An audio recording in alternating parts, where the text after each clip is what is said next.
Ladies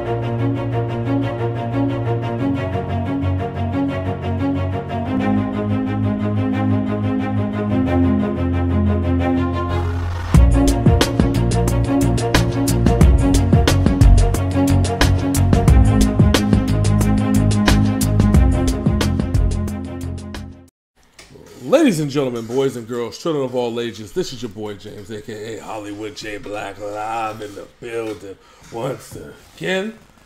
Back with another Synful Blaq Reacts. I got my main man, Big MF'ing. Sinners in the building. How you doing today, sir? I am doing good. Going off the back of the first two parts to this interview, myself and Hollywood are both emotionally invested in this shit. Yeah, pretty much. I mean, this is part of our budding adulthood. What's funny is when we recorded the first two, we like recorded for almost 4 hours straight without moving. Yeah, I know, because the interviews themselves are an hour apiece, and then we had to add our commentary to it. So it kind of, but it was a kind of a good thing to go around memory lane and kind of find out what our favorite neighborhood clowns are actually up to. Find out kind of the history of them, just to relive some of that stuff, you know. It was a pleasure. The last time you saw us on Wednesday, we went over the history of ICP, and we also then went over in part two. We went over the issues that they have with Twisted and what actually went on and how they felt about the entire situation. And we got a lot of positive feedback from that. We have a couple people, young lady I think it was, that kind of, or young gentleman, I can't remember. It was a young lady. She lectured us on things, which I appreciate, which I really do appreciate. Which I did, and I kind of responded back, which is always good, that because the whole reason why this came about and why we started doing this was because we decided that we wanted to do something a little different than what we've known to do. You know what I'm saying? Like, it was, yeah, we do the reactions and stuff like that, which is fine. But what if we kind of reacted to the stuff that's going on out there? When I saw a glimpse of this, I said, we got to talk about this. This is our childhood, our adulthood, I should say. This is what we've been wanting to do, things like this. And so she put us on game and kind of few stuff, and I'm glad that we actually did the research and did what we did, and we have people, you know, providing feedback for it, which is always awesome. So, part three. Also, real quick, before we get started, I do want to shout him out. Donnie Menace gave us a nice shout out today. Yes, on Facebook and shit. That was awesome. That was cool. Well, finally we're glad, because we've been working on it, and that was a reaction we did a while back, and it is only two of us, so it's something that we didn't see that didn't make it up to the stream. That means, which technically means that there was an announcement for it, and it just never popped up, which sucks. But we rectified it, fixed it, and we learned from it. And so I'm glad that we actually were able to do that. So shout out to Donnie Menace, shout out to the video producer King and Grim. Much love and much appreciated. Now, for the ICP shoot interview part 3, there's a lot of stuff to go over. A lot of good stuff. We're gonna start with the first part of this, which I don't know if you heard about this. This is something that was more recent. ICP was looking to start a group called Looney Goons. Did you ever hear anything about that? I heard rumblings, but I never really paid much attention. All right. Well, Looney Goons was going to be a group with a few of the new artists that they had and a few of the older artists that they had. Well, and then themselves. But the reason why I want to play the entirety of this first part is going to be about 5 minutes. Okay. Is because there's actually some of the creative process that you see with Violent J and what he talks about. So let me go ahead and start playing that for you. Yeah, before you start playing it real quick. Because the last group I remember that they were doing were the supervillains. So a little bit of a different concept. But we finally realized that, does Violent J have a pop fetish? Question that's come in. What's up with the group Looney Goons? Dope. Looney Goons is a concept I had it was gonna be with the most current lineup, which is was Light, Big Hoodoo, Young Wicked, and Shaggy and I, you know. And Light ended up leaving the label. Hoodoo's still here and doing his own thing. He's building so much of his own empire so fast that he's on his way out the door. You know what I mean? Which is great, man. I like to see these guys rise. You know what I mean? The record's great too, man. Well, when you say he's out the door, he's still a part of he's the still very crew. close to him. He's still very close to him. Yeah, that's why You guys are still cool. He's just doing his own because thing. he's not gone. He's still our boy. We hang out with him all the time. He's out the doors and like fucking stepping on his own to do this shit on his own. Yeah, business wise, but he's definitely family for life. But that was gonna be the concept. We were gonna be called the Looney Goons, and to make it dope, my idea was, and I had a bunch of producers make all the beats we need. It was gonna be. This is what I think is so dope. It was going to be 1986 Beastie Boys, old school sound beats, right? Big ass break beats, you know, guitar like, you know, just like old school shit, right? Right, yeah. So you listen to something clearly out of the 80s, and then all of a sudden, the chorus drops in, and it's Skrillex shit. You know what I mean? Like, crazy ass, you know what I'm saying? Right, oh yeah. And then it does super hype, like current shit, modern shit. And then all of a sudden it breaks back into the 80s breakbeat during the verses while we're rapping and shit. And sometimes we'd flip it. Sometimes we'd rap on the Skrillex shit, and the chorus would be the, 86 shit. But the whole song, all the beats are different, but they basically switch between current Skrillex sounding shit and old school Beastie Boy shit. And that, if you listen to it, I think it's a beautiful combination. And I think it would have had a very unique sound on the album. And us busting the wicked shit over it would have been really cool, you know what I'm saying? A whole album like that, you know? Not that they sound like each other, because Beastie Boys songs don't sound like each other, but they all have a feel. That feel would be on this record, along with the feel of like Skrillex and fucking Diplo and shit like that, you know, mixed into a rap record. I think it's a cool ass idea. My original idea was to find 3 young girls, like 16. Oh shit, that's right. I swear to God. And make sure they're all these pretty young girls, 16, just ready to take the world on, you know? And fucking have an audition, remember? Right. Get the 3 girls and produce the record behind the scenes. Like, not in the juggler world. I would never hide it. I would say I'm producing this record, but it's these 3 girls that are going for the world, you know? We're trying to blow them up in the pop world, you know? I was going to have these girls dress old school hip hop, which is current. It's kind of cool, you know? Pretty girls dress old school hip hop. Mm-hmm. All 3 of them would look totally different. Their hairs and everything, totally different. And they were going to toss rhymes like the Beastie Boys, which is what's crazy because I haven't heard a group come out and toss rhymes like that in like 15 years. I can't even think of the last 15, more than that. That style has been so gone that it's time to come back and be the shit for a minute, you know? And I'm talking about, like, Shaggy would be like, we'll be on the mic. And I'd come in, giving what you like, and then we both say, and we're doing this shit every night, you know? Like, it's like they toss the rhymes back and forth. But when there's 3 MCs, and they're tossing the raps back and forth, and they're all saying some words all together, it's a very dope, unique sound. And I wanted these 3 girls doing that technique, mixed with Skrillex and shit. All right, so you see that this man has those gears turning and stuff like that. What are your first thoughts on it? So it's interesting to me because, you know, a lot of their old style stuff does sound like Beastie Boys. Yep. The Skrillex stuff is hit or miss with me personally. Yeah. But I would actually like to hear what kind of beats he came up with for this, with the moving it around and changing things, you know what I'm saying? Yeah. Well, it's kind of... As far as the teenage girls go, it'd be the same, basically what Tech 9 did with Mackenzie Nicole. Yeah. But here's our pop division. You know what I'm saying? Yeah.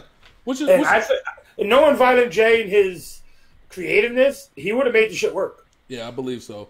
The one thing that I like about it is that he's self-aware to recognize that, you know, maybe he should be able to expand on a lot of the things that, you know, that he wants to do creative freely. Like, because, you know, when you're young and you're hungry, when back in, you know, late 90s, early 2000s, like, you don't have time for that. You got to focus on your own stuff.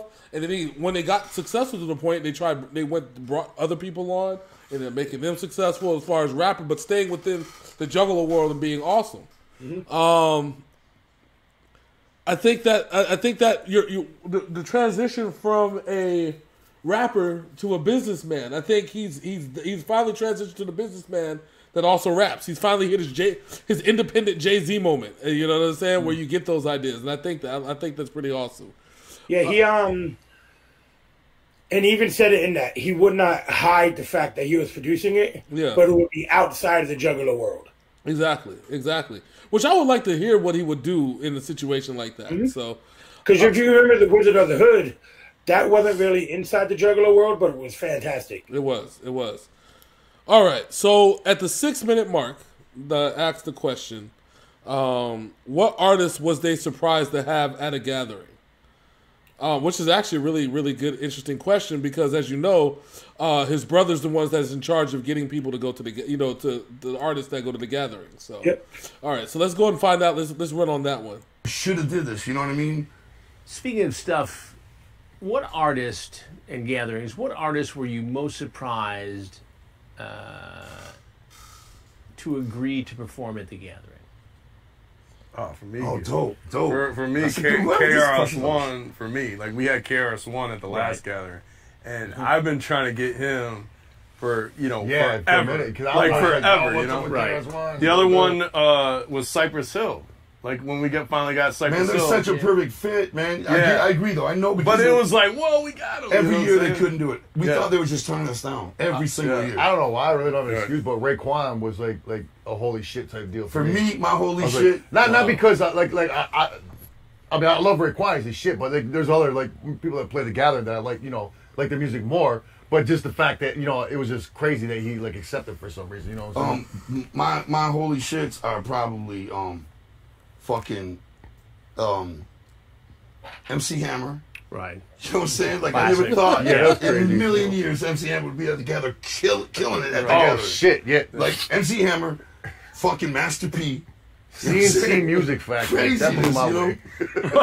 And Morris Day in the Time. Yeah, Morris that Day was in the crazy, Time. yeah. Morris Day in the time. Holy shit. George We even had Bush, Bobby Brown at the fucking gathering. that was wig blowing. We're not even nothing R&B at all. And yet Bobby Brown's rocking the fuck out of the gathering. It's so dope, man. Yeah, that's crazy. And man, I missed it. Machine So I punched myself in the face. Machine Gun Kelly was also a big win for us. And like, not saying Machine Gun Kelly, but a lot of artists. Machine Gun Kelly, shout out to Machine Gun Kelly. Yeah. He's got nothing but love for us, man. Like, I went to a show, it was sold out. Somebody came to me, they're like, ICP, right? And I'm like, yeah. He's like, Machine Gun Kelly wants to talk to you. And I'm like, man, I know what it's like when I'm on tour, man. Just tell him I love him. It's all good, clown love, I know he don't want to be bothered.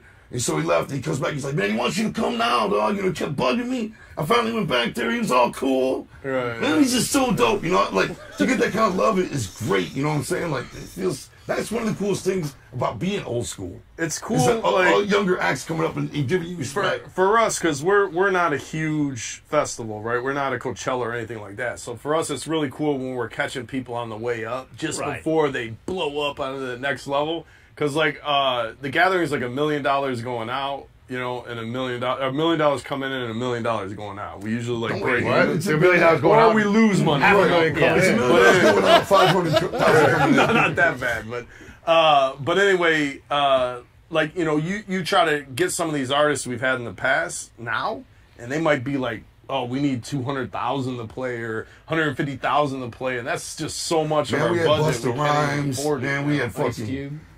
Ice Cube. Ice Cube. Multiple times. Oh my God, I forgot Cube, man. Fucking beat the fucking Ghetto Boys. Cube played twice, man. I got to meet Ice Cube. That's my favorite rapper, biggest influence. We had All right, so real quick before we get into the next part, because this question is a two-parter. So it tells you that the people that they've had at these gatherings, like when they're mind blown, because you can tell that they're fans, right? Like fans of these people.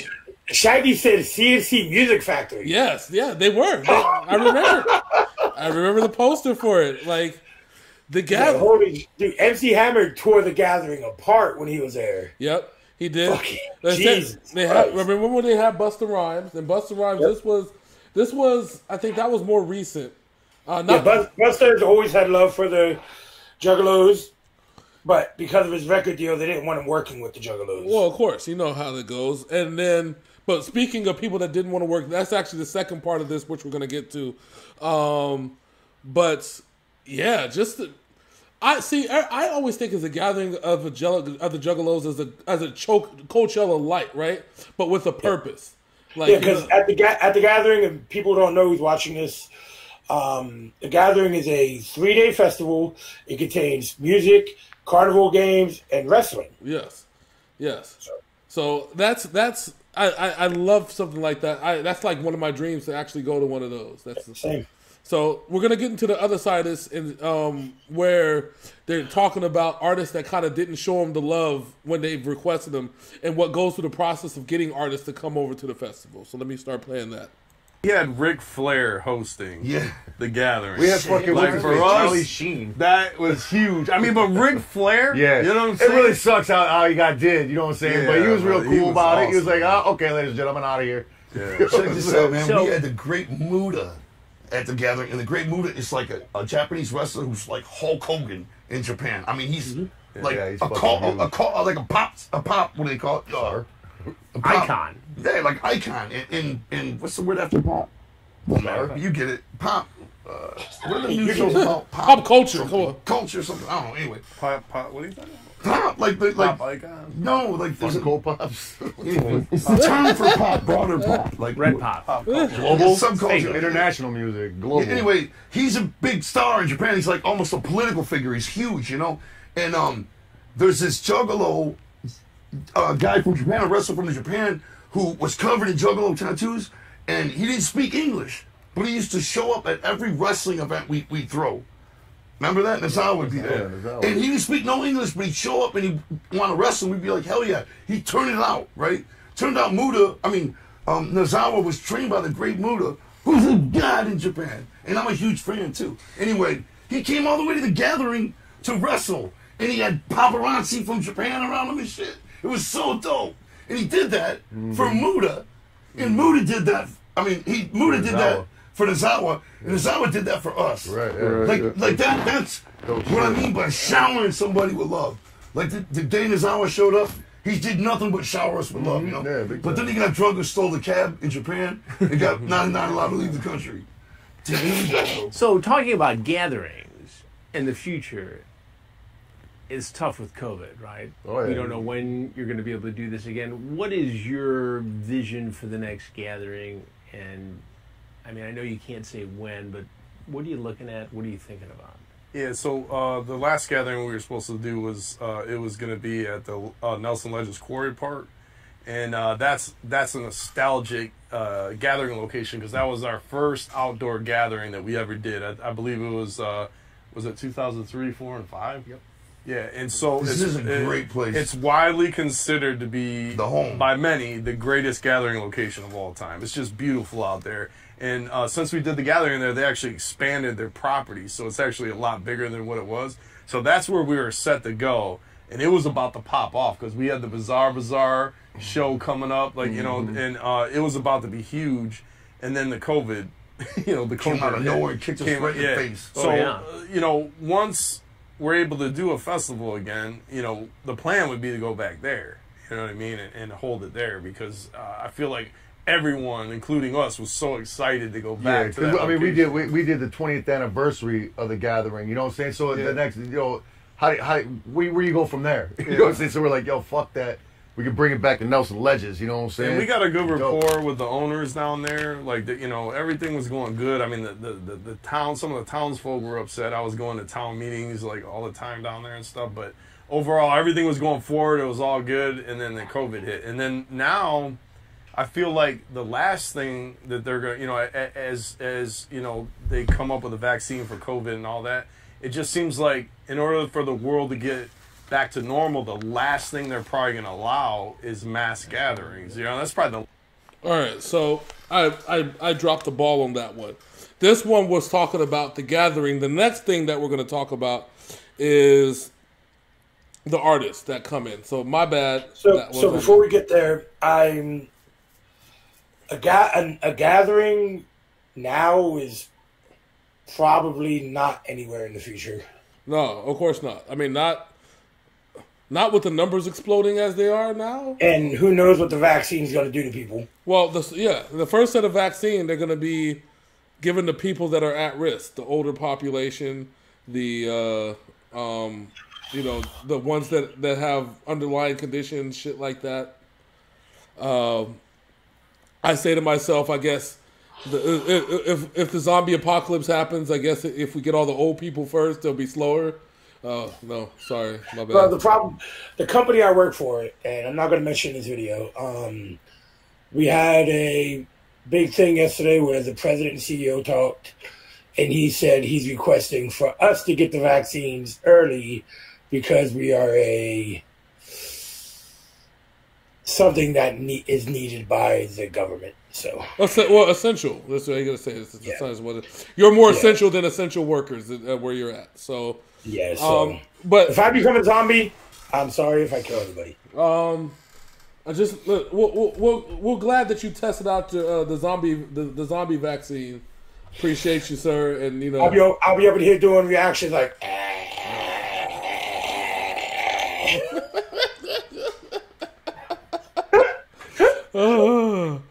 He's like, is it a replay? Yes, it is. That's what he said, replay. All right, so, I mean, I hope one day they bring it back. I should probably play the rest of this part because there's a reason why. But they basically say because they asked the question about doing it like where they kind of separate people. And I think it's really important to hear what that answer is. The last thing, in order to have mass gatherings, it's can probably you got do to a be drive-in? back Like, to normal. the chain smokers did the thing out in the Hamptons, and you drive in, you park, you have your own space and masks and 6 feet apart. Yeah, that's really not what the gathering is, though. Yeah, so that's not what it's about. I'm not saying it's the gathering isn't just going to watch a concert. Right. You know what I'm saying? It's a whole experience on its own. An event in and of itself. You go to a gathering and not even watch any of the shows and they have a all fucking camp the together best and time of party your all life. night. Yeah. You know, it's fucking awesome. And who's on the...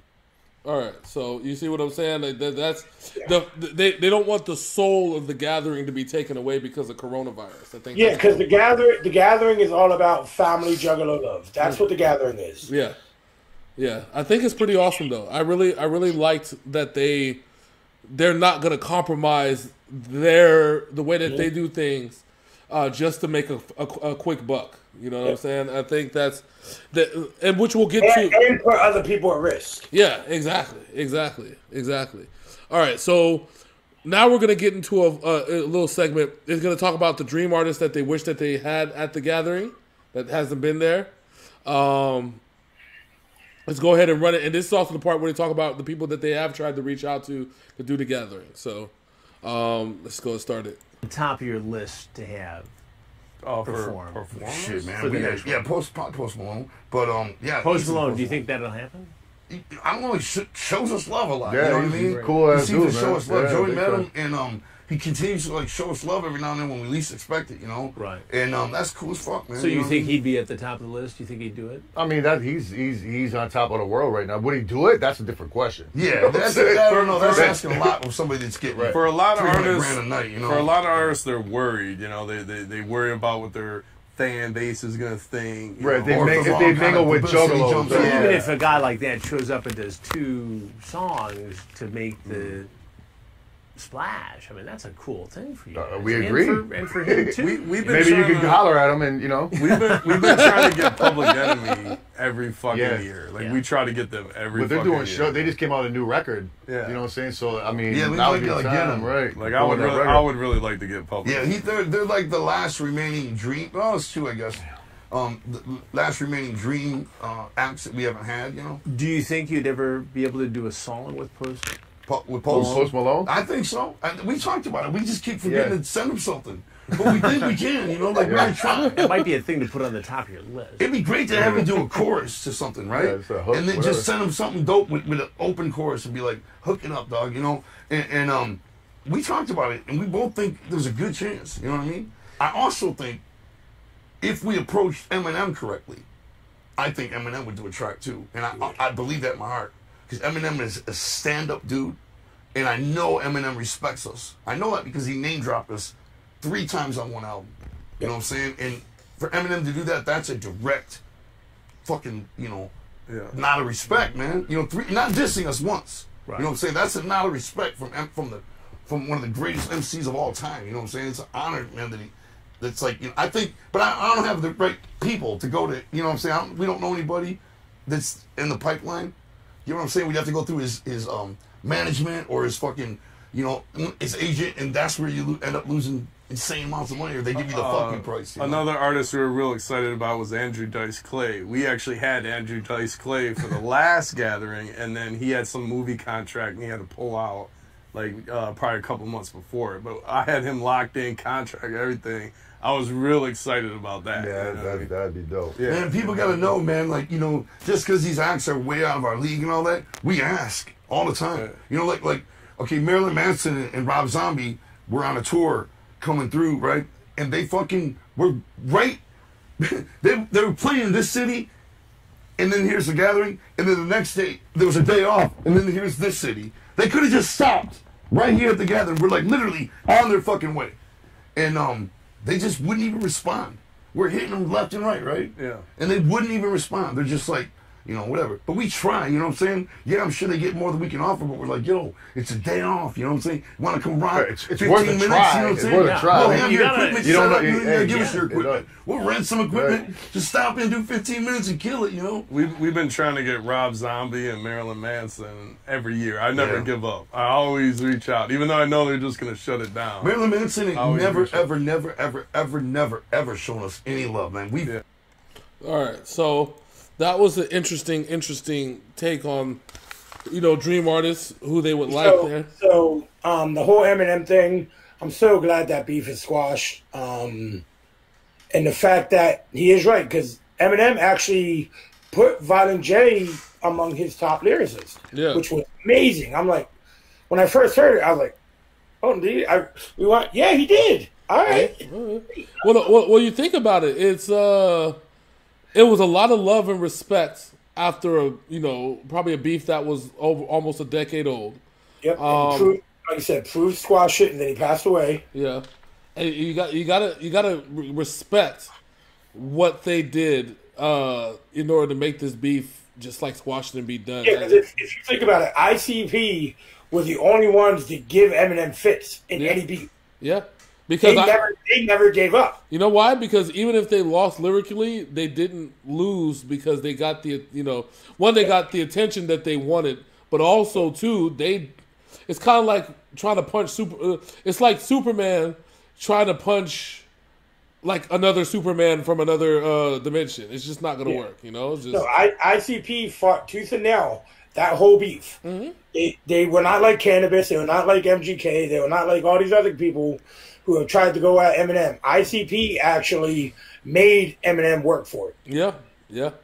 All right. So the next part about this is, I think I alluded to this in the first video, but I didn't realize it was in part 3. This was, I don't know if they have the Dark Carnival Games Convention. Yep.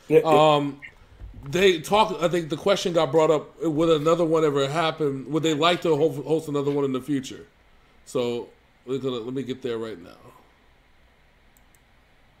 Question: will there ever be another Dark Carnival Games Convention? Fuck yes. Oh yeah. So, ever. Yeah. Fuck yeah. For sure. That one's like, all right. So there'll probably be hundreds more.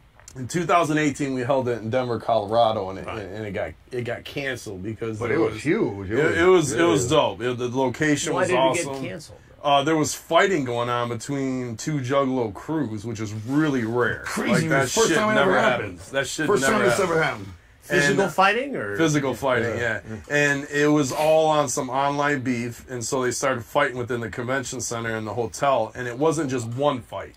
It was like fight.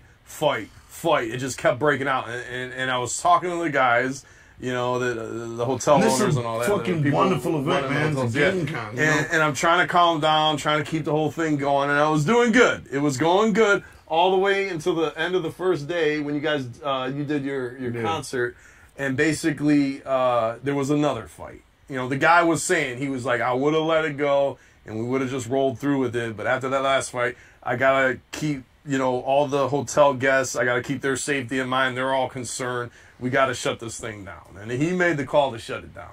So when that happened, I'm not mad at the crews for fighting. Like, we grew up fucking fighting. Like, shit happens, right? I get it. But when that shit happened, it broke my heart because I worked so fucking hard and it was on that. Big it was deal. a big thing. There was so much put into that, so much time and energy and effort and money put into that, to make it the dopest event. And it was ever. a success. It was awesome. People were loving it. They were there, amazing, walking around. man. I mean, I could. But anyway, it really broke my heart. So to think about doing another one, and I've said this before, it was just like I didn't really feel like I had the heart to do another one like the next year, So I was like, let's just give it a year break. Like we talked about it. Let's give it a year break and then come back to it. And then COVID happened. You know what I mean? All right. So the Dark Carnival Games convention, this was their first venture going into gaming. Like they have mobile games out that they've been working on. It sucks that they have this one canceled after the first day, after the big concert. But and like you said, it's very rare to have juggalos fighting each other. Yeah. It's kind of like the Hatfields and McCoys. Hell, we won't even know how the fucking shit started. You know what I'm saying? On some he said it was an online beef. Yeah, online internet beef, cuz that's why you can't just like that's why I always say you just can't be talking to people a certain way and getting disrespectful. You know what I'm saying? Like if you have been doing face to face, some of you don't get fucked up. Gonna get that pop pop. All right. So I'm glad that at the very least they're going to do another one after COVID once we get all that sorted out. So, and the good thing about conventions is that you can actually implement a lot of the social distancing and stuff like that, which is pretty nice.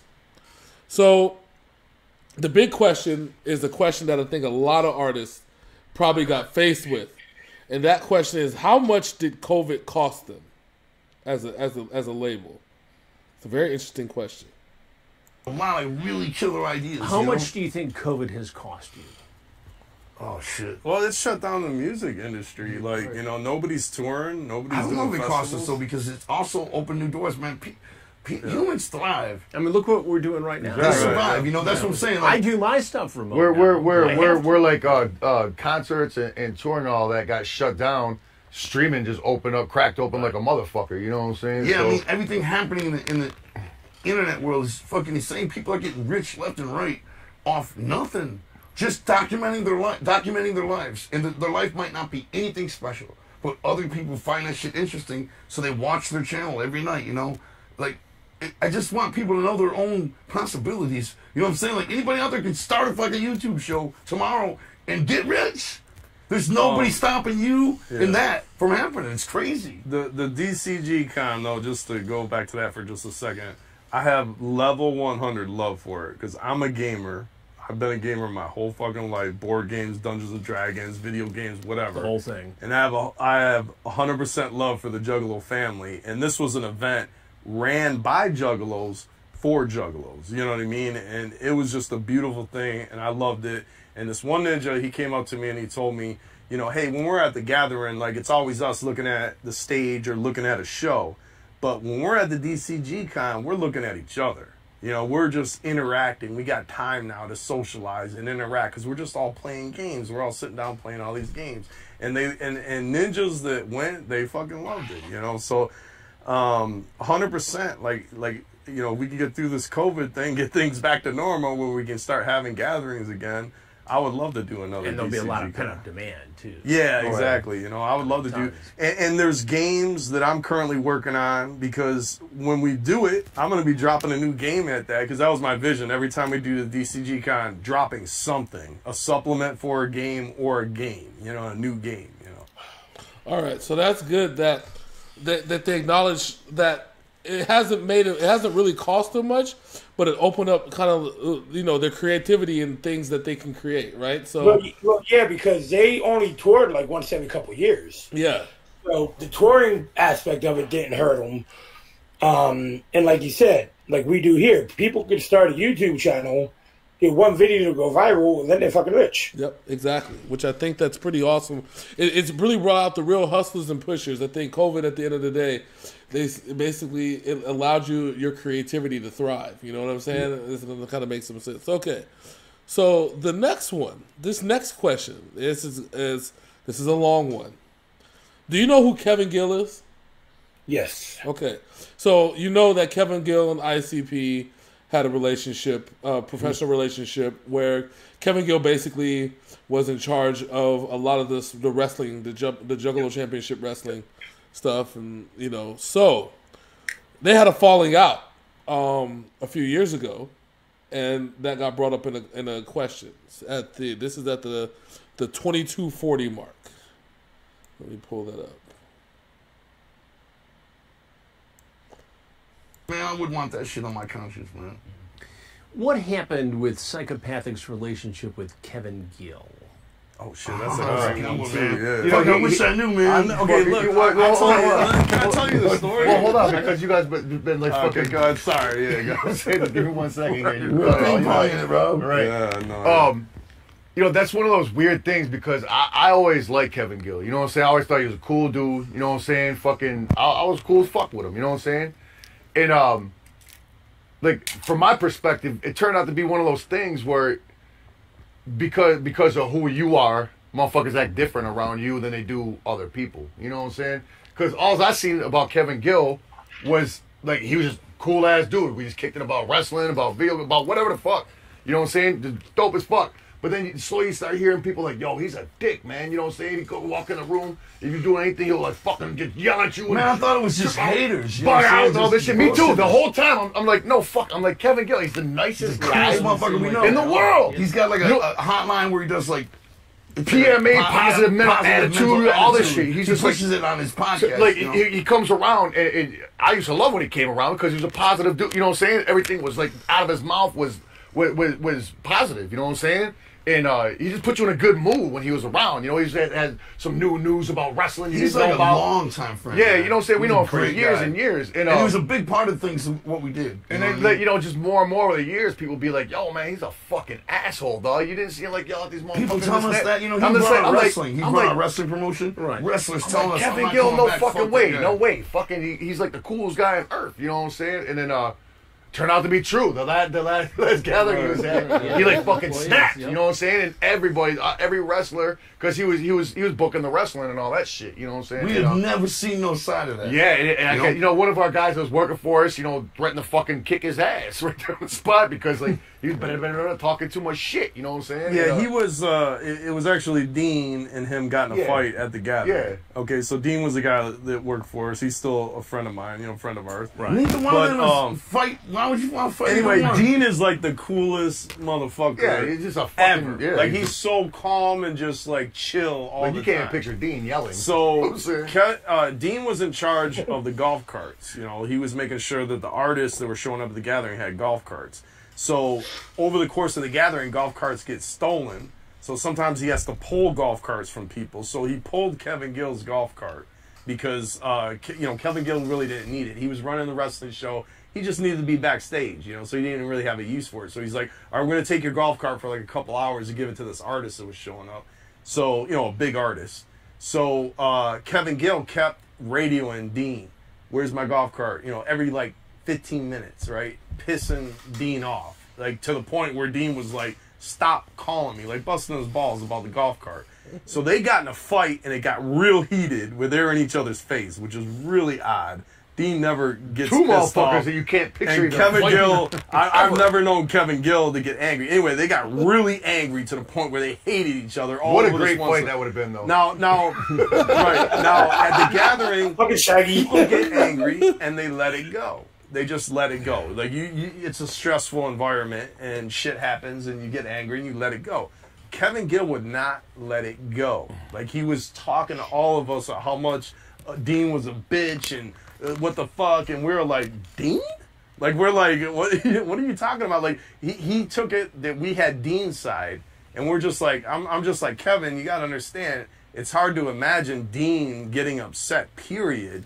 But you know, it was just hard to what did you do? Like, what did you do? And then, oh well, I was calling him every 15 minutes. I was like, you don't think that's, you know, pushing it a little bit. The point is, you know what though? So then we started hearing all the shit that we couldn't believe was true, and it started to reveal itself. Right. So then he left the gathering pissed off, like super pissed off. So after the gathering was over, I called him up and I was like, "Hey, what's going on? You know what I mean? You got mad at Dean and you know, stuff happens at the gathering." I tried to explain it, and he was like, "Well, this happened," and you know, he kept getting worked up on the phone, and I was like, Kevin, you got to understand, I'm telling you as a friend to a friend, what's going on with you, brother, because this is not you. Man, like, you don't when we harbor, you don't harbor hate in your heart like this. What's going on? You what's remember when we called him? him? I'm telling you, when I called him, okay. You know, I called him shortly after it, and I was like, look, nobody's mad at you. Dean's, you know, willing to talk to you and just let it go. Like, can you let it go? And he just wouldn't. You know what I mean? He was like, I feel like crazy. He was like, I feel like you guys all betrayed me, and you got Dean's back and not mine. I was like, we don't got anybody's back. That whole side you know of what I him, mean? that whole persona. Like we're just trying unseen. to trying to figure out what happened. We're trying to move past this. Confrontation was never nothing. Yeah, and I should have fucking had a clue because like one time, like a couple of years before all this started happening, I started to see tiny little signs. He called me and he was like, "Hey man, you mind going on your hotline and dissing the fuck out of this wrestling promoter in Charlotte or whatever?" And I was like, "Why?" He was like, "Oh, he fucked me out of a bunch of money." And I just was like, I don't got nothing to do with that, you know what I mean? But I did it for him. I went on the hotline and fucking talked shit about this guy. And that right there was unlike KG. I thought, man, that guy must have really fucking raped him or something. You know what I mean? Like, why would, you know, I never saw animosity from him, you know what I'm saying, for anything. He hated the Ring Riders because they had a falling out. And the Ring Riders, they worked for us. They did wrestling shows for as far back as we can remember. They went on the road with us on multiple tours, and they were the coolest motherfuckers I ever dealt with. You know, they were go-to, they were motivated, they, you know what I mean? And when they did a show, they went all out 100%. And I couldn't figure that out. Like, why are you hating the Ring Riders? So here's where it ended, though. Here's where it ended. Yeah.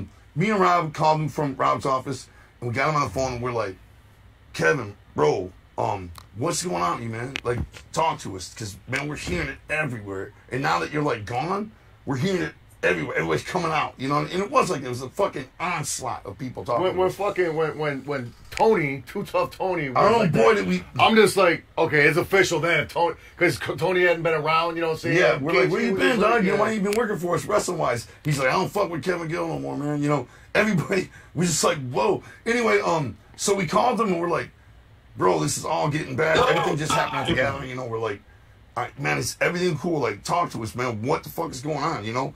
And he was like, nothing.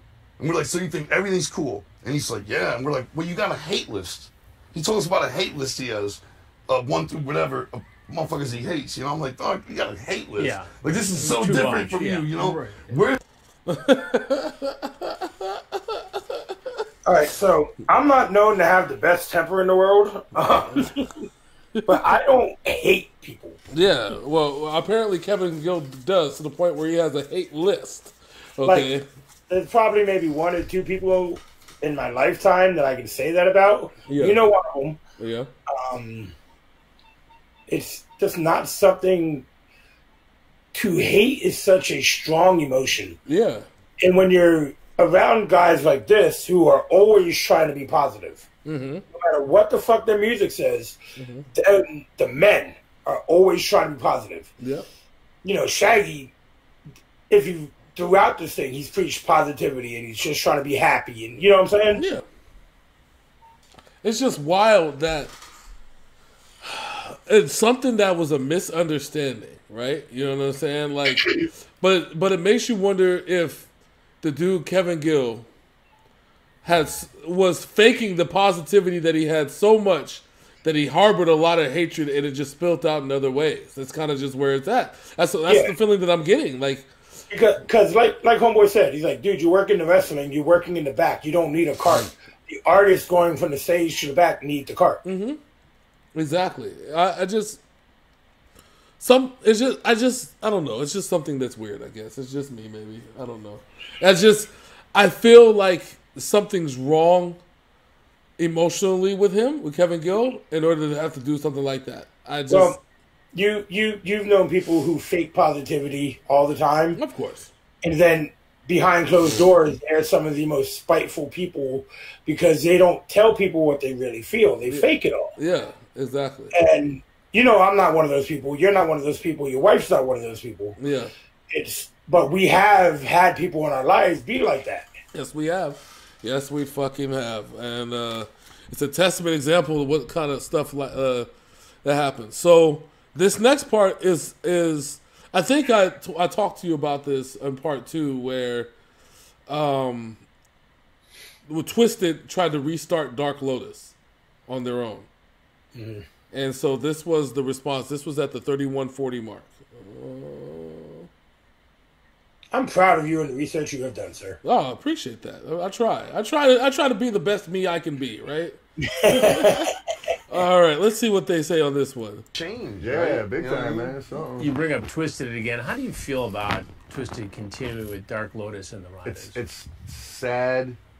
Right. So very sad. You know what I'm saying? It's just it's embarrassing to even think of that. You know what I'm saying? It's like you're talking about them doing 2 projects they had to be talked into doing. You know what I'm saying? They damn sure did. Straight up, like fucking when we were doing Riders, remember we flew out to like fucking Denver and do a couple tracks.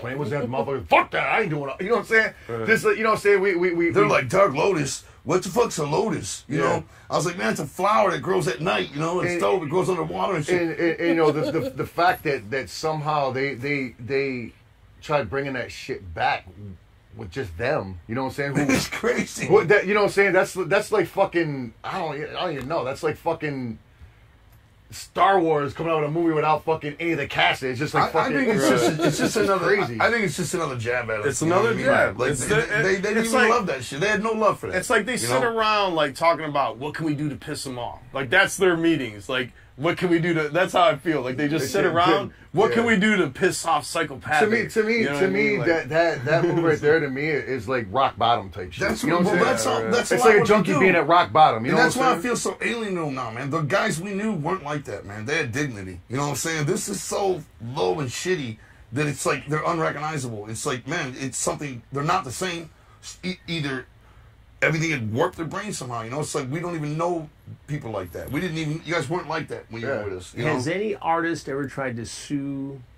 Oh wait, all right. So that was. Hold on, wait. Let me finish that part before we get to 33:45. Hold on. For psychopathic writers? No. Oh, No, yeah. right? No. No comment. No. Yeah, we don't even know those We don't guys even are. know I don't know what Yeah. we're talking about. Yeah, I heard that. Why do people think that's on our label? They ain't got nothing to do with us, you know? Right, yeah. That's nothing to do totally with different Psychopathic thing. Records. That actually has nothing to do with Psychopathic Records whatsoever. So see what happens. Hi, here's the golden shovel. We're just going to bury this right now before it gets out of hand. Yeah. Well, you see what happens. So what happens? They were trying to bring back the Psychopathic Writers, and they try to bring back Dark Lotus. Now, because they copyrighted Psychopathic Writers, now a lawsuit got brought up, and they had nothing to do with it. See how hilarious that is? And for Twisted to try and bring back Dark Lotus by themselves is... All right, so... All right, so you know what hurts me. So I'm guessing Twisted probably tried to do it with Boondocks, Blaze, and ROC. Yes, I'm pretty sure because that's that was their label mates. Yeah. And in fact, the song that we're reacting to next week is Lexta something featuring Blaze, Jamie Madrox, and Boondocks, which should be interesting because we're also doing an ICP song next week. Oh, okay. Twisted. What the fuck are you guys thinking doing this shit? ICP forgot about y'all. Alright? They forgot about you. They didn't give 2 fucks about what you were doing. Yeah. But you continued to want to poke these people who obviously don't give a shit what you're doing. No. And I'm not one to take sides, right? You know me, I'm a Libra. I'm fairly balanced in this situation, which is the whole reason why we're doing this set of videos to begin with.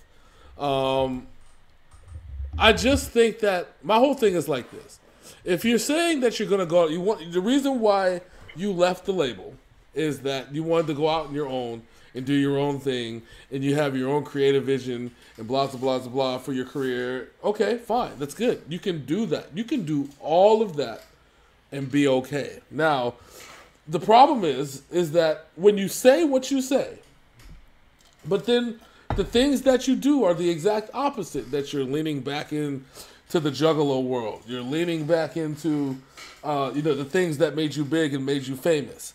While also alienating the Hatchet Man and everything else at the same time. Your record label is named after a line in a movie that Insane Clown Posse wrote. Yeah. Which is hilarious. The whole thing is this. Because we can sit here and write the history of ICP without Twisted. That's not saying anything bad against Twisted. And that's not saying that Twisted is bad. I think Violent J alluded to it. They're really good musically. Their stage presence is amazing. They're really, really good artists. But whatever gaslighted them to do what they're doing is affecting, it seems to be affecting them personally, because like Violent J said, I think it was in the second one, that you don't know why they hate them so much. I start to think that so there's this thing my wife tells me when we used to, I think you remember when we were first together and me and you always hung out, me and her always used to hang out. If we ever went anywhere separate and they asked me, and they asked about, they talked to Lil, what would they do? Ask about me, right? And people didn't necessarily ask about Lil too much. Not like to the level that people would ask about me if they would see Lil. Yeah. It's kind of the same thing, but on a whole nother level, like a global stage. Yeah. Where now it's, whenever we talk, if once I do this addendum interview tomorrow, every interview that I'm gonna post, guess what they're gonna ask about with Twisted? Guess what these people are gonna ask about? What happened with ICP? What happened with ICP? What happened with ICP? What happened with ICP? And they said that in the second part. It's whenever Twisted does an interview, it's always, well, what's your relationship with ICP? Yep. And maybe that's where the hatred is, because they can no longer separate themselves. Yeah, they can't get out of that shadow. Nope, they can't get out of the shadow. They can't separate themselves from the juggalos. They can't separate themselves from the what they asked for. Because when you ask to be on Psychopathic Records, when you ask to tour with ICP, when you ask to learn how to run a label with ICP, and you call yourself, when you put yourself on the Homies song, you know what I'm saying, inside the video, you're asking yourselves to be associated with that. And with that association becomes the responsibility that, bruh, you got to be a decent fucking person. Like, you know, like, you got to treat your peoples right. As long as you can perform all the music you want. But you got to be a decent fucking human being, too. That's kind of and I will continue to say this. When it comes to lyrical ability, Twisted is more talented than the Insane Clown Posse. Yeah. But when it comes to shows, production, everything that ICP does, they are light years ahead of Twisted. Oh, yeah. Like I said, wait till we get deeper into the interview and you're going to get deeper into the creative mind of... because let's be honest, the only people that I know who ICP has worked with on that level, who may be casting a bigger shadow than ICP right now, is Strange Music. Yeah. Well, the thing about Strange, is the part I love the most, is that they did it their own way. Kind of like how ICP did it. They did it their own way. It's just that Tech Nine is just one hell of an artist, like hands down. And Travis O'Gwen is a brilliant businessman. Setting up independent distribution deals with major companies like Best Buy, like he did that from the jump. Like, you know, the shit was in Best Buy stores. The shit was in. And like they alluded to, doing the gatherings, they were catching people on the way up. Like Strange Music Cut, Joyner Lucas, Kendrick Lamar, Logic, fucking all these guys. Before they were popular, they were on Strange Music songs. Yep. Yes, they were. Yes, they were. All right. So the next one, do you remember John? John who? He was one of the original members of ICP. John Blaze? I think that's his name, but they refer to him as John. Okay. But he was one of the original members of ICP. He's Shaggy's brother, right? Yeah. Yeah. Well, yeah. And so what ended up happening is the question is an interesting question that got brought up. I'll let them tell it. If John never left ICP, how do you think it would have affected the group? It definitely would not be what it is today. Who knows? I mean, the way I look at everything happens for a reason in life. You know what I'm saying? So, I mean, it's like butterfly effect type shit. You know what I'm saying? If that wouldn't have happened, we wouldn't be sitting here right now. There's no fucking way because, I mean, the timeline would have went like that as opposed to how it went. You know what I'm saying? So, nobody can say for sure. You know what I'm saying? We might not ever even got off the floor, really, no matter how hard we tried. You know? I never know. think about it. If John would have stayed in the group, you remember when his hip went bad? Yeah. Was that because of drugs or just No, because he had rheumatoid arthritis and like a couple other things. And okay? Well, if he would have stayed in the group, that's probably the first collision we would have hit. You know what I mean? Yeah, because he would always get in the hospital. On a walker, Fucked not up, a walker, a cane. He had a cane, you know, and he had a bad limp. You know, both of his hips were fucked. So there's no way he could have toured with us or anything. You know what I mean? So right there would have been a problem, you know. And then, you know, I guess we'd have to say he was never, obviously, if he was in the group, he never had the drug problem. So then he'd still, who knows, man? Shit. Right. He probably still be That's such a weird question. We wouldn't kick him out of the group over that, his leg, you know? But if he got it better and he came back or just made music with us, you know what I mean? Cool, he doesn't tour with us or something, who knows? That's what I'm saying. None of the moves we made would have been the same moves that we made. You know what I'm saying? So, I mean, it definitely wouldn't, maybe we would have been a pop group. Maybe fucking who knows? You know what I'm saying? The possibilities are fucking endless. You know what I'm saying? I don't think it would have lasted no matter what. Like, he quit so early on. Yeah, exactly, right. And if he would have stayed on the group, it might have been 5. He might have held on like 5 years, but at some point there would have been a definite. John was my best friend, man. Yeah. John was my best fucking friend. We hung out every single fucking day. That's how me and you, man. It was my brother's fucking home. Every single fucking day. Holiday didn't matter. Every fucking day we hung out. You know what I'm saying? Every day. And we were together through very fucking important parts of growing up. When he got laid for the first time, I was there. It was in my bedroom. When I got laid for his first time, he was right on the other side of the door, you know? Those are fucking huge moments in a kid's life, you know what I'm saying? That's the homie and we shared all that, man, everything. You know, I went from not cussing at all to cussing to making a career cussing, you know what I mean? But he was there, right there. He was there when I stopped cussing. He was there when, you know, when we started driving. You know what I'm saying? Everything. We went from being in the living room, imaginary shit, to fucking living our lives as men together. Those are pivotal fucking years. Those are the years you spend the rest of your life looking back on. Those are your times. The songs that we're playing, that's your shit. Not when you're 50. Your shit is when you were young and growing up, right? Yeah. Those are the pivotal years. That's my music. That's my style. You know, if you used to ride around on a motorcycle back then, you wear that shit for life, right? Those are the pivotal years. You spend the rest of your life.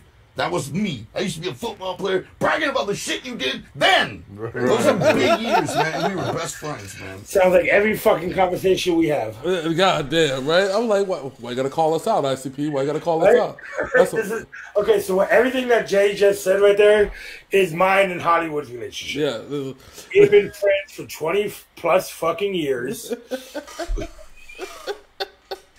Talk every day. So we don't fake the funk when we're on these videos. No. Whether it's sports, wrestling, music, whatever the fuck it is we're doing, it is us. It is us talking to each other. Yeah, this is what this is how we are in real life. You ever hung out with me? This is exactly who I am, and that's exactly who he is. What you see is what you get, you know? All right, so let me see. So the next one... they're going to go into...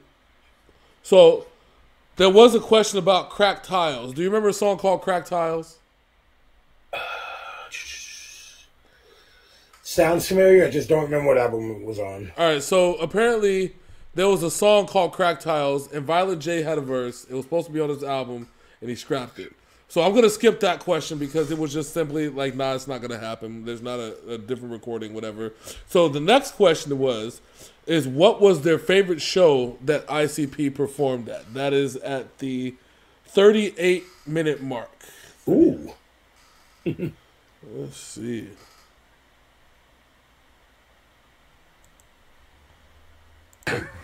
Besides Woodstock, what's your favorite show ever performed? Wow, man, the fucking gathering stage is unfuckwittable. I fucking me personally, I really love the Wizard of the Hood performance. Gathering, right? Yeah, the Gathering. Like that was epic. Like that was an epic moment. I was there on the side of the stage, looking out in the crowd. I mean, like when we especially play the Gathering, you're not gonna get more love from any crowd on earth. You know what I'm saying? It's impossible. I know my favorite concert, man. When I look back on today, is my favorite concert. Man, the first time, we never told this story. It's not in my book. I hope God, please don't let this be in my book. I don't think it's in my book. First time ICP ever played together, me and Joey, just me and Joey, in the Cass Corridor, downtown Detroit, fucked up neighborhood. There was an after hours club. Oh shit, I forgot about that. You had to fucking go under the. There's no headlights, street light, nothing. It's pure dark. You go into the alley where it's darkest. To your right was a fucking like opening. You had to walk, probably feel it to find it. You go in the opening. You go down this fucking long, there's like buildings on both sides. Between two buildings. You go all the way down there, and then there's a guy waiting there. You pay him. It's after hours. You know, so you can bring in a fucking crack pipe if you wanted. You know. You go in there. What a weird it's just fucking people crowd everywhere dancing. Yeah, it's weird. called the Red Door. It was solid shit, red. I was gonna ask you when you talking about the Red Door. And the motherfucker lives there too, because like the dresser was his fucking bedroom. Yeah, the dude like up on top. Yeah, like a I bar. turned this like whatever it was, maybe a It's like an old vacant building or something. flat like that or something. Anyway, he turned Probably it into $1 million condo today. Yeah, Yeah, right. it was, there was like no there you go. windows looking outside though. It was all like in between shit. It was Yeah. crazy. It was Yeah, like it was nuts. in between like I don't know how to explain. There was no windows though. And he Well, it was a blind pig. Yeah, but it was illegal. Yes, And Yeah, it didn't that's start what till I'm saying. 3, you know what I mean? Yeah. After I was Red Door, man, you used to walk out of there, and there'd be people on the grass fucking right Yeah, there. it was Fucking right in front of you. It was just madness. But we used to love the Red Door. Yeah. We'd be in there every the fucking weirdest weekend. crowd, weirdest mix Weirdest of people, motherfuckers.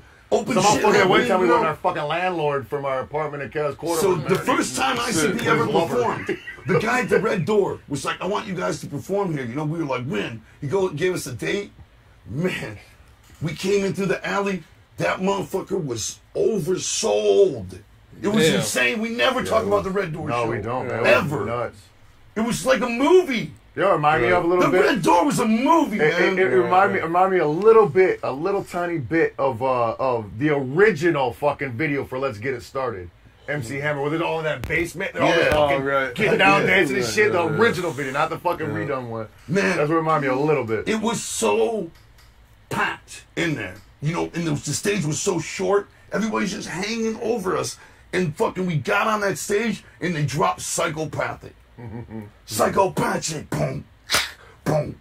Boom. Boom. Boom. Boom. Boom. We fucking murdered it. You remember that? Yeah, we only did a did couple one songs. song. Yeah, it was That's one. I it. thought It that was just a couple. overran Yeah. it. It was chaos. We were just trying to get out alive. Seriously, there was no. What was it like getting out of the joint? We just like I don't even remember. There's I just only one remember- way in and one way out of there. I just There's remember no the back door. whole Yeah. story changed, though. You know, it was like they were already leaning over, and then they just got so hyped when that And it was fucking so song small. broke What out. year was that when that happened? Man, that had to be 92.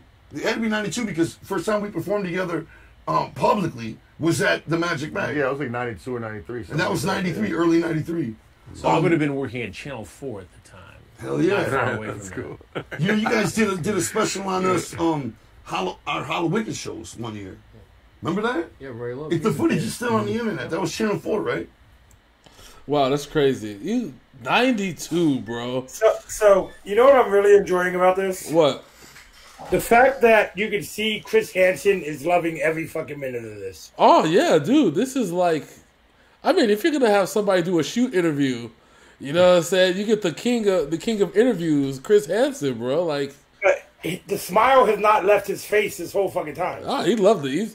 He is really enjoying himself. Like, I'm really feeling it. I'm really feeling like they're both. It's probably one of the only times that he got to be himself. Yeah. You know what I'm saying? Not be all prissy and fucking, serious and shit. Because these four cats on his couch right now, they don't give a fuck.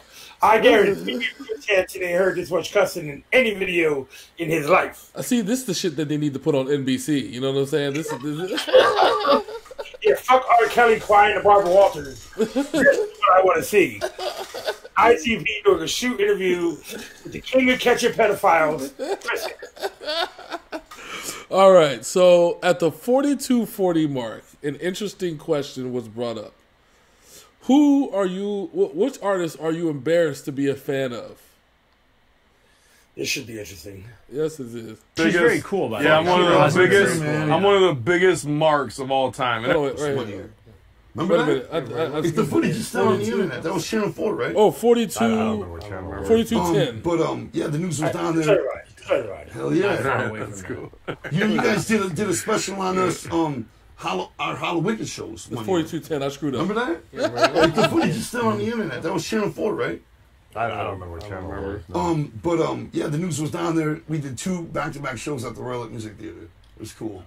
Are there any songs or artists that you're embarrassed to be fans of? Fuck no, man. That's I'm not embarrassed, but people are embarrassed for me a lot of times. I'm like, what? I fucking love Cyndi Lauper. Like, I'm like I one met of her. the She's biggest. very cool. By the way. Yeah, I'm one of the biggest. man. I'm one of the biggest marks of all time. And every time, some of the times when I'm telling like ninjas that, they're like, what? Look at me silent. Man, Cyndi Lauper, man, that's like when I see her in a video for girls just want to have fun, I just want to marry her, man. Right, that's You know what I'm saying, yeah. Like, she looks like so much a girl I would have fucking fell sickly in love with. My stomach would have hurt. Like, seeing her dance like that in that style and shit. Like I probably like listen to shit back in the day I'd have been embarrassed about, but now that I'm grown and fucking, I'm like, music is my, like, I don't give a fuck what anybody listens to, what I listen to, you know what I'm saying? Yeah. But I don't buy it, I don't listen to it on my own, but when in the car, my wife listens to country music sometimes. Not a fan of it, but I get it now. You know what I'm saying? I understand it. Right. I like, because my wife listens to it every time we're in the car, so I analyze it. You know what I'm saying? I'm like, what makes people like it? Because I grew up hating country music. But see, to me, there's a difference But it's between music. Johnny So many people bring Cash so many people joy. and Willie and some of the new stuff. Some of the new stuff's kind of cool, but you know, some of it's just like, you know, my girlfriend. Like classic country music, forget about it. You know what I'm saying? But they got like young hip kids now. Yeah. No, you can't. But I like Willie Nelson though. Willie Nelson. Yeah, come on. You know, classic. Johnny Cash is classic. Exactly. But Chris, you can't tell that to the kids today. No, you can't. This is their fucking shit. Like, the people listening to today's country that you or I might Oh, it's not like, hugely they popular. love it. Yeah, I'm not That's against their, it. I'm it's just like saying the that some of it's evolution, kind of you know. poppy, you know? I mean, I get it. Yeah. I'm in the same boat you are in. Will I there try ever... not to All right, hold on. I think there's part you got to finish. Real quick. diss Hold on. today's shit. I try not to. No. And sometimes I like to listen to it. I don't want to lie to myself, but I definitely am very open to anything. The one thing You know that's what I mean? beneficial though is having like teenage kids because you're way more exposed to that type of music, whether you want to be or not. Exactly. Like what's popping now. You I know like what a I'm lot of shit people would probably never think. Like, I love the fuck out of Katy Perry. I love seeing a major label's. Katy Perry, you like. Fuck yeah! Those are fucking incredibly catchy songs, man. Yo, I fucking. I love the fuck out of that shit. I took my daughter to go see Justin Bieber at the Beyonce. Palace. You know what I'm saying? Forget about it. One of the Beyonce best watching fucking her shows I've ever videos watched. and You know, shit. they put so much into production. I don't give a fuck if he's lip syncing. Oh my god! Talk to him about Doja Cat. Doja Cat right now. I love Doja Cat too, though. God, He turned me on to her. She, Now like, I'm if I had an artist, a female artist in pop, yeah. it would have been Doja Cat. Yeah. She is so fucking she's dope very talented, today. you know. And her songs are all about fucking. Everyone.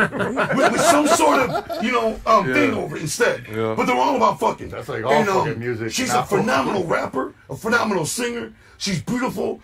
And her ass is like a fucking mule's. It's insane. And it's like almost too much, right? Yeah. But that's what makes her human. It's never too much. She's not like such a pop star. Oh, yeah, it could be Then too she's much. untouchable, you know? I love her, man.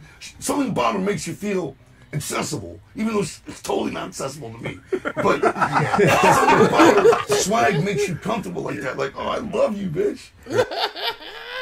I love you, bitch. All right, so I would have loved to have been at the concert where Shaggy took his daughter to go see Justin Bieber. Oh, that would have been hilarious, bro. Could you imagine? Could you fucking imagine? You just hear Violet J in the background. Shit, I don't give a fuck that he's lip singing.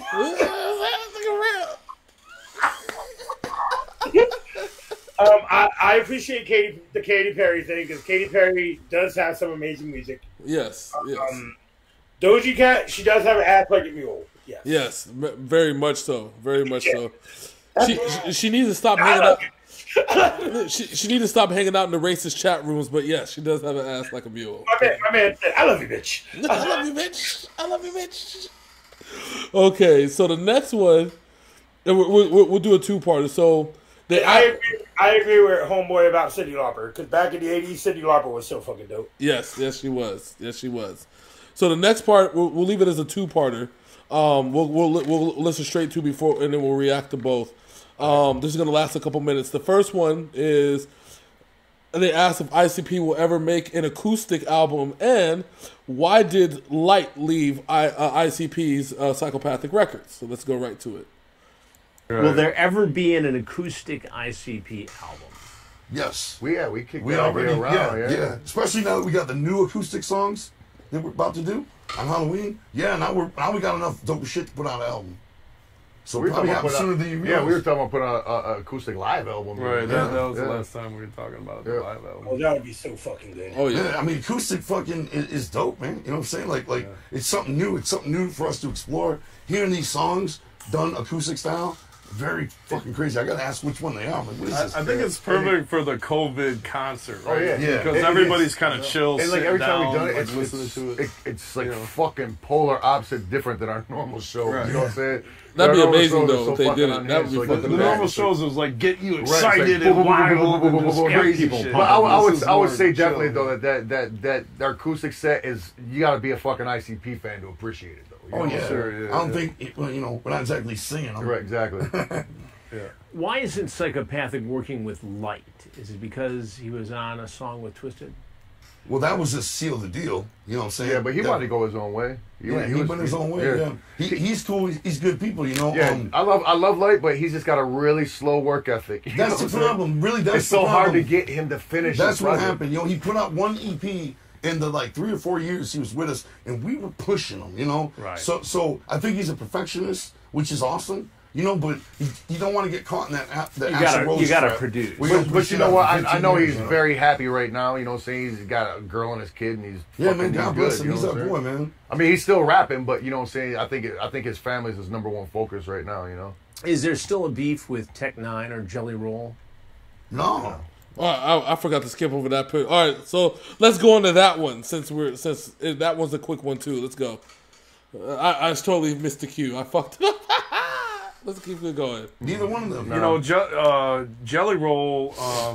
We didn't bring him into the last gathering, and he was online like really angry about that because he really wanted to play. You know, and it wasn't an attack on him. And we explained this to him. I explained it to him. I was texting with him. It was just like we try to change up the gathering. We don't like to try to bring the exact same artist every year, you know, because then, you want to do like the same tour like every time you go out, right? And the festivals are the same way. So it was like we were trying to switch it up. We had a lot of big artists that year because we had a lot bigger budget, and we were just like, all right, let's just bring them back next year. You know what I mean? And that's really all it was, but. For some reason, he kind of took offense to that, and he started because there was other people that were like playing like for their third year, but you know what I'm saying? But that he at that point he was like 7 years. He was 7 years in a row. I mean that's our homie. You know what I'm saying? I fucking love Jelly Roll. But anyway, I don't know. Man. I don't know if he's mad at us, but we're not mad at him. He's not mad at us, man. I fucking talked to him a month ago. Okay, yeah. We had a fucking incredible conversation. No, that's He's the my boy. shit, man. But Like, anyway, Sometimes these things likes take it on a wrong. life of their own too. Yeah. you know, Sure.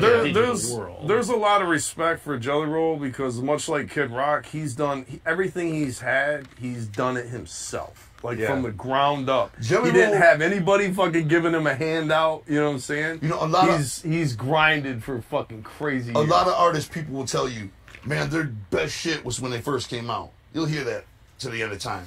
Jelly Roll's living proof that ain't true. Because Jelly Roll's fucking murking it right now. And he's been out for years. And I've never seen him hotter or tighter than he is right now. On the mic, his videos, his fucking ideas, his singing, all of that shit is fucking incredible right now. And he's doing better music than he ever has. His shit was never dope. I mean, never whack. But it's especially dope to me. All right, so that's Let me ask you about the nine. That's what I want to hear. well, he did. He said they ain't got beef with him. I think the question changes because they asked him, do they have beef with Tech Nine and Jelly Roll? He said no. I think the question ends right at this part where it is. So But still, I mean, I would have wished that they would have went into more depth because I know the Juggalos are a big part of why Tech Nine is what he is today. yeah. Well, there is actually an interview that I think in one of the I want to say it was a previous radio interview from about 2 years ago, or one of the Campfire Story interviews where they actually go more in depth, and we could eventually talk about that when it comes up. But basically, it was just that they worked it out, everything's straight. I think with Jelly Roll taking off as he's done recently now because of COVID, I want to say that because of COVID, a lot of the artists that were just like here on this bubble have actually fucking taken off. The Tom McDonald's, for example. Tom McDonald, Jelly Roll, Ritz. Because Ritz was already had a following, but what he's done with Picture Perfect is far beyond anything he's done before. Yeah, and I'm really like you know me. There's like two really Jelly Roll songs that are fucking deep, and I love them. Creature and The one with him and Ritz. The one with him and Ritz. Yes, Loneliness. Yeah, so that's kind of my deal right now. But I'm glad that they don't have any beef anymore because Jelly Roll was really upset. Like he was really hurt, where he was like, "Oh, I'm not invited to the gathering." Oh, that's fucked up. You know what I'm saying? He was there 7 straight years. In the 1 year that they're like, all right, let's not have him this year, but bring him back next year. But the next year never happened because of COVID. Yeah, but you know that hurt him. That really hurt him. But I'm glad to see that they worked it out. That's kind of the nice thing. So we got 2 more topics left on the thing. The first one is a quick one, which is Like 4 minutes left of the video. yeah. So then we have Shaggy's book. They asked, will Shaggy ever come out with his book, or what happened to Shaggy's book? So that's next on the list right now. Me right now. Whatever happened to Shaggy's book?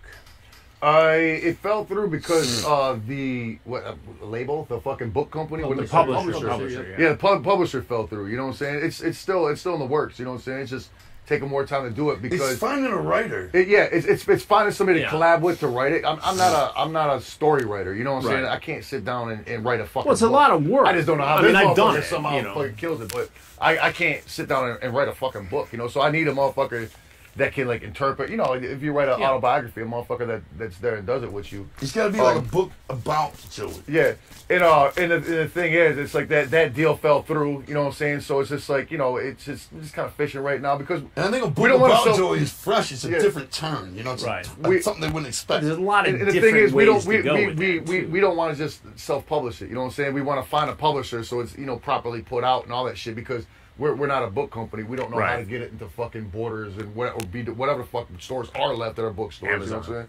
Exactly. We don't know how to, we don't know the book game. You know, so we're trying to find a publisher to do it. Is all. You know what I'm saying? A publisher and a co-writer. Okay, so at least we know one book is coming out, which is I gotta always pick up Jay's book. I Yeah. forgot that existed. yeah. Pick up that book. That I gotta do it too. I gotta pick it up. I want to get a hard copy. Maybe one day when there's no more COVID, I can get it signed. You never know. So, all right. So the last question is a question that me and you probably had one day when we were younger in our younger days. So the big question is, how do you get a job at Psychopathic Records? Yes, I asked that question. Final question. How does someone get a job at Psychopathic? Man, either you got to crack ass for a long time to be noticed, or you got to know them all. I think that's the answer. Yeah. You know, like fucking Rudy in there. You know what I'm saying? Rudy was just a super juggalo. Showed up to everything, just started helping for just helping whenever he was around, just for no reason. I would say your best shot is to present yourself and make it known who you are. You know what I'm saying? Because every time somebody does that, I'm always like, hey, Billy, this guy says he's looking for a job. You know what I'm saying? Hang on to that, you know? Because there are times when we need somebody. All the time. course, yeah. You know what I'm saying? Where we're like, man, we could use 2 more guys on this tour. And once you come out on a tour, Who do you know? and then Who do maybe you know? another tour, we really like you. Next thing you know, your ass will be hired, you know, in full time. COVID will be over, and you'll need people. It sure as fuck will. We're going to mash it when they lift them gates. That's usually how they start, though, right on tour. They Yeah. we bring them out yeah. on tour because they got to gel with the entire crew. Right. You got to be accepted and get along with the entire crew. And if you can get past It's that, a family, and- man. You can't come in Yeah. there And on top of that, different, you know? and you gotta fucking be able to know how to live on the road. A lot of people can't handle the road. Yeah. They go for a week and they gotta go to fuck home because they can't You handle gotta it. have- They can't be away from. They go crazy because they're not with their girlfriend or their wife or their kids, or they're just their family in general. You know what I'm And- saying? and They another- can't. They're not built for the road. You gotta be a certain type another of thing like person that, to be on the road like that. you kind of gotta be a strong individual. You know what I mean? Like to stand up, to have a thick skin. There's a lot of joking going on the bus Yeah, and big shit. time. It's You not. gotta- you It's gotta- not for the timid. No, Yeah, you can't absolutely be not. timid. Especially if you're the that's new it. guy, you're gonna Yeah. you're gonna get like haze. You know, it's like college hazing almost a lot. You know. Yeah, but so- then not to that fucking extreme. No, you no, know, no, I you get it. Fucking ram bottles up your ass. Where You gotta have a strength of character. You know, like be a man. You I know don't what I'm think saying? the, Like- the fucking joke playing ain't so bad, man. no, it's not. But you gotta. You can't like. You know what I'm saying? Well, it's You the can't be road. timid, The road's yeah. the road. Yeah, exactly. Yeah, You know. it's like you're living with somebody 24/7. You know, you gotta get along with them. All right. Speaking of Matt, All right. So, So I just want us to put it out there right now. Psychopathic Records, we want to be your official reaction friends. yeah, that would be awesome. Imagine us dressing up in face paint, reacting to ICP videos. As soon as they drop, we're the first person that you call on and say, you know what, guys? You know who we like? Hollywood J Black and Big Sin. Make sure they have their paint. We're dropping the video right MFing now, and we will be right here, painted up for your pleasure, ribbed for your pleasure, ladies and gentlemen. Book it, baby. Book it. All right. So that is the interview. That is it. Well, let's let the final seconds roll out so we can end this thing properly. Okay, well, fine. Gosh. mashing it. You guys mashed it tonight. Thanks for letting me be a part Thank of you, it. man. We appreciate it. Oh, It's yeah. way cool. And so much more to come from ICP in the next weeks. Chris Stay Hansen. tuned. What the Yeah. fuck is going on over Yeah, here? We thank read you. Juggalos, Chris motherfucking Thank you Hansen. so much. And for we're not coming fucking. through. And the police aren't waiting outside. Yeah, well, not that you know. I've got a surprise for you. You're already taking a seat, but what happens when the cameras go off, we can't tell. Know More to this, come. Juggalo World. Know this. Put me on this one. Hey, Chris Hansen merchandise coming soon. For real. Have a seat. Watch motherfucker. out. We're going to give you some shit up Chris Hansen style. He's newest to the family. Truest. Yes. All right, Thank guys, you, thanks Chris. very much. You all have a good night. you. We'll Oh, see you yeah. again soon. Yeah, All right. thanks a lot. Thanks, Yeah. guys. That was awesome. So I haven't watched the video, but yeah, I thought that they would have a good time on the rollout. Yeah, I would buy a Chris Hansen Hatchet Man shirt. oh, that would be amazing. Could you have a seat right there with a Hatchet Man on there? What the part was like, well, we can't show you what's going to happen after the cameras, but you guys are.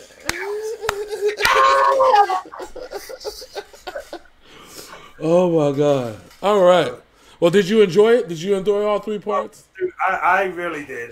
We learned a lot of insight on the inner workings of Psychopathic. We learned insight on that they harvest no resentment towards anybody who's left Psychopathics, with the exception of Young Wicked, because he knocked up Homeboy's daughter Yeah. and then didn't have the balls to talk to him, Yeah. to lie to him. Yeah. I also learned that for whatever reason, this dude who just worked for Psychopathic gaslighted, twisted up so much that they now harbor hate towards the Juggalos and Psychopathic family. Yeah. So, Yeah. It's crazy. The one big thing I took away from this is that I got a past, present, and future vibe. I actually was able to feel like I learned more about ICP's past than I've known. I also knew about what's going on currently in their business structure and how things are working and what they plan on doing in the future, which I think that for a lot of record labels, especially independent record labels, it's refreshing to hear that you want your legacy, because this is Shag's and Violent J's legacy of Psychopathic Records. When they say, what have you done on this earth that everybody can know about? Fucking Psychopathic Records, they're the fucking Insane Clown Posse. And now that there's a future legacy to do on that, they're trying to build up that. Remember, they're 10 years older than us, bro. Yeah, up until Strange Music, Strange Music's been around, 20 years now? Yeah. Up until 10 years ago, Psychopathic was the #1 independent label in the world. Yeah. Up until Strange Music took over that crown. Yeah, and that's what's really, once Tech Nine started signing the right artists and touring as hardcore as they did, and I think that's when it kind of did the shift, the hardcore touring. Remember, he did 99 shows in 90 days, 90 shows in 99 days. And just the hardcore touring that Tech Nine did was probably... Even now, he's doing the online concerts right now. Yeah. So, all right. Well, it's definitely a replay for me. I say that all three of these are the definitive ICP videos that you need to watch if you want to understand what's going on. And while I think the lady that responded to the Twisted one, yeah, I mean, there's a little bit of exaggeration. I think a lot of stories have a little bit of exaggeration attended to it for story effect. But I think the good part about it is that there's a lot of reasons why I feel that this is very genuine. They had no reason to say anything they said, because they have not said anything about Twisted before until it was asked to them in this interview. Yeah, I mean, they briefly just said that they left the label. They left the label. They did their own thing. It was when a lot of the stuff that happened with Twisted, them basically poking the bear, just you get what you get. And so maybe it's the last they speak on it, and hopefully we'll see what happens with Twisted. I mean, Twisted did drop a song after this interview happened, so who knows what would end up happening on the horizon. We don't know. But what I do know is that Synful Blaq Entertainment is always going to be here, ribbed for your pleasure, ladies and gentlemen. Now, Big Sin, before we bounce up out of here, is there anything you'd like to say? Yes, if you're over on YouTube, please like, comment, and subscribe. Hit that bell so you know when more Synful Blaq Reacts drop. If you want to see more stuff like this, please let us know. We are down to do this shit. I think, like I said on the last one, we'll probably just do it because we enjoy doing it. Yeah. If you're on Facebook, like and follow. And to the Juggalo Nation, whoop whoop. You know what I'm saying? Mm-hmm. And NFL, much fucking clown love from me to all of you. And if you are only here for these interviews, please show us some love. You know what I'm saying? We're family, Juggalo family through and through. Mm-hmm. And yeah, we love you guys. We love you guys very much. It's people like y'all. Actually, it's places like Psychopathic and places like Strange Music that independently do what they do to promote, to release the things that they love is what kind of inspired us to do it. You know what I'm saying? This is what we're not in some kind of media propaganda. We're not paid off by anybody. Nobody pays us to do this. We do this on our own time and our own grind with the support of the people around us. Why? One, because we love it, but two, we think that you deserve an alternate means of getting the reactions that you deserve, and that's why we do what we do. So, until next time, you can always catch us 5 days a week with our music video reactions, and sometimes we'll do these special ones as well. We got more Cypher reactions eventually coming up once we get the time. We actually got a little Christmas, bonus coming up. From December 14th to the end of the month, it'll be all Christmas all the time on Synful Blaq Reacts. Yes, that is right. So, until next time, ladies and gentlemen, that is my man Big Sin. I'm your boy Hollywood J. Black. This is Synful Blaq Reacts, and we out this thing. Deuces.